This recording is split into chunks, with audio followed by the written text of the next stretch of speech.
जय माताजी, हूँ छुं रेणुका ठक्कर और स्वागत करूँ छुं मारी चेनल रेणुका ठक्कर रेसिपी में। तो आज हूँ तमारी साथे शेर करवानी छुं परवर बटाकानुं शाक, जे खावामां खूब ज टेस्टी होय छे। ते शाकने तमे रोटली रोटला साथे पण सर्व करी शको छो। तो विडियोने एंड सुधी जरूरथी बनावी रहेजो। तो चालो बनाववानुं शरू करीए। तो अहीं मैं परवरने 8 कलाक माटे पाणीमां पलाळीने राखेला हता, जेथी करीने आपणा परवर सरस एवा सॉफ्ट थई जाय। तो हवे आपणे तेनी परथी छाल काढी लईशुं। तो અહીં ગાડી મેં બધા પરવરની હું છાલ કાઢી લઈશ। તો અહીં મેં પરવરને સરસ એવા છોલી દીધા અને તેની સાથે એક મીડિયમ સાઈઝનો બટાટો પણ લીધેલો છે અને તેની લાંબી સાઈડની આપણે ચીરીઓ કરી લેવાની છે। હવે આપણે તેનો વઘાર કરી લઈએ। તો વઘાર કરવા માટે મેં અહીં ગાડી 2 પરી જેવું તેલ આપણે એડ કરવાનું છે અને તેને સારી રીતે ગરમ થવા દેવાનું છે। તેલ આપણું સરસ એવું ગરમ થઈ જાય પછી આપણે તેમાં થોડીક રાઈ નાખી દેવાની છે અને તેને સરસ એવી તતડાવવાની છે।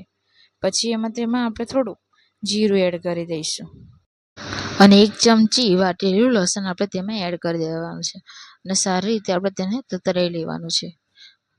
લસણ અને જીરું અને રાઈ આપણી સરસ એવી એમાં તતડી જાય પછી આપણે તેમાં 1 ચમચી આપણે તીખું મરચું આપણે તેમાં એડ કરવાનું છે।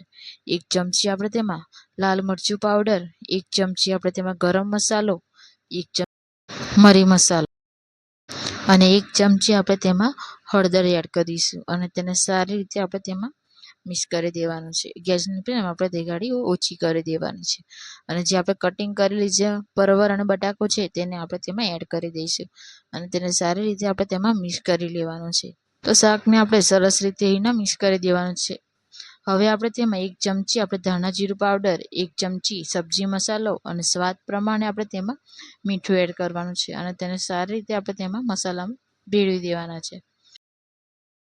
તો શાકને ઢાંકવા એક થાળી લઈશું અને થાળી ઉપર આપણે 1 ગ્લાસ જેવું આપણે તેમાં પાણી એડ કરી દેવાનું છે અને તે આપણે તેને 3 થી 4 મિનિટ માટે આપણે તેને મીડિયમ ગેસ ઉપર આપણે તેને થવા દેવાનું છે।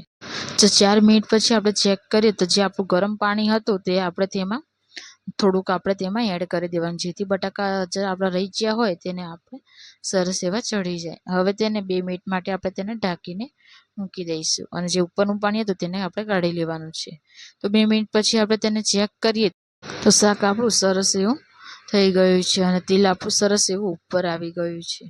તો પાણી પણ આપણું તેમાં રહ્યું નથી અને બટાકાને આપણે ચેક કરીએ તો બટાકા આપણા સરસ એવા થઈ ગયા છે। હવે આપણું શાક સર્વ કરવા માટે રેડી છે। તો તમે ઘરે આ રીતે જરૂરથી બનાવજો અને કોમેન્ટમાં મને જણાવજો કે તમને આ રેસીપી કેવી લાગી। જો તમને આ મારો વિડીયો ગમ્યો હોય તો મારા વિડીયોને એક લાઇક કરી દેજો અને મારી ચેનલ પર નવા આવેલા હોય તો મારી ચેનલને સબસ્ક્રાઈબ કરી દેજો અને બાજુમાં આવેલા બેલ આઇકનને પ્રેસ કરી દેજો જેથી કરીને આપણા વિડીયોની અપડેટ તમને સૌથી પહેલાં મળતી રહે। Thank you for watching. જય માતાજી।